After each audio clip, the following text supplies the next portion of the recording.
It was a cold February day in 1957. The place, Philadelphia, Pennsylvania.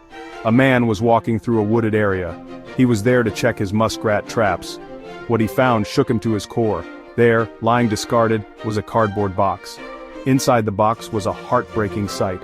A small boy lay dead. He was naked and wrapped in a blanket. The man was horrified. He knew he had to call the police.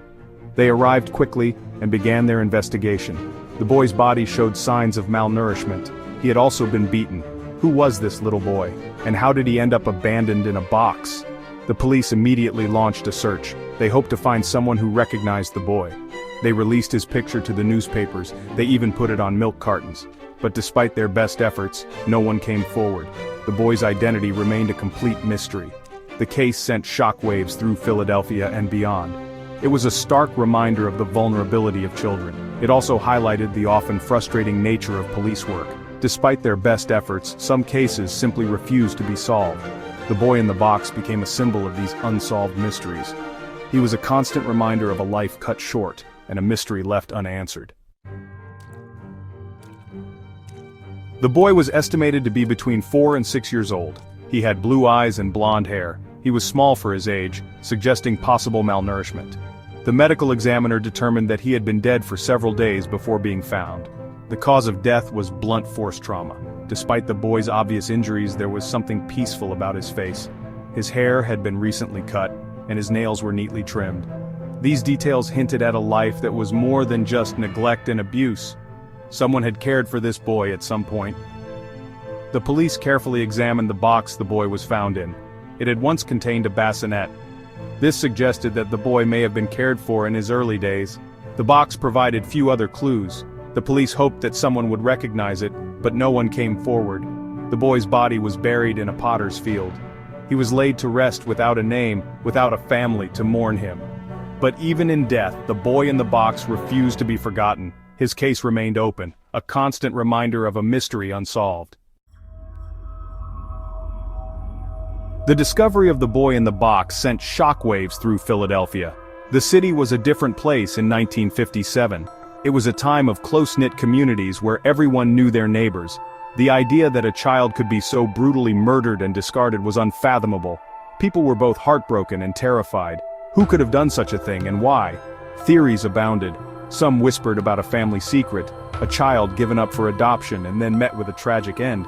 Others speculated about a drifter passing through town, someone with a dark past and a darker secret. The police worked tirelessly to solve the case, but every lead seemed to turn into a dead end. They interviewed hundreds of people, from neighbors to social workers to known criminals. They followed up on every tip, no matter how small or far-fetched. But the boy in the box remained an enigma. The case took its toll on the investigators. They were haunted by the image of the young boy, his life cut tragically short. They carried the weight of the unsolved case with them, a constant reminder of the cruelty that existed in the world. Years turned into decades, but the boy in the box was never forgotten. Generations of detectives inherited the case, each determined to bring closure to the mystery. They revisited old evidence, interviewed new witnesses, and explored every possible avenue of investigation. The case took on a life of its own, captivating the public's imagination. It was featured on television shows, podcasts, and in countless newspaper articles. Amateur sleuths pored over the details, hoping to uncover a clue that had been overlooked. Despite the renewed interest and tireless efforts, the boy's identity remained elusive. The case became a symbol of the limitations of traditional investigative techniques. It seemed that some mysteries were destined to remain unsolved. Section 5. The Toll of Time. As time passed, the likelihood of finding the boy's killer dwindled. Witnesses died or their memories faded. Physical evidence deteriorated or was lost. The case files grew thicker, but the answers seemed further away than ever. The passage of time also had a profound impact on the Philadelphia community. The boy in the box became a tragic figure, a reminder of the city's dark underbelly. His case served as a cautionary tale, a reminder that even in a bustling metropolis, evil could lurk in the shadows. Despite the passage of time, the desire for justice never wavered. The boy in the box became a symbol of the enduring power of hope, a testament to the belief that even the most difficult mysteries could be solved. With the advent of new technology, there was renewed hope for solving the boy in the box case.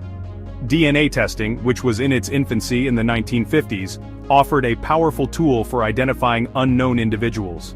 In the early 2000s, investigators exhumed the boy's body and extracted DNA samples.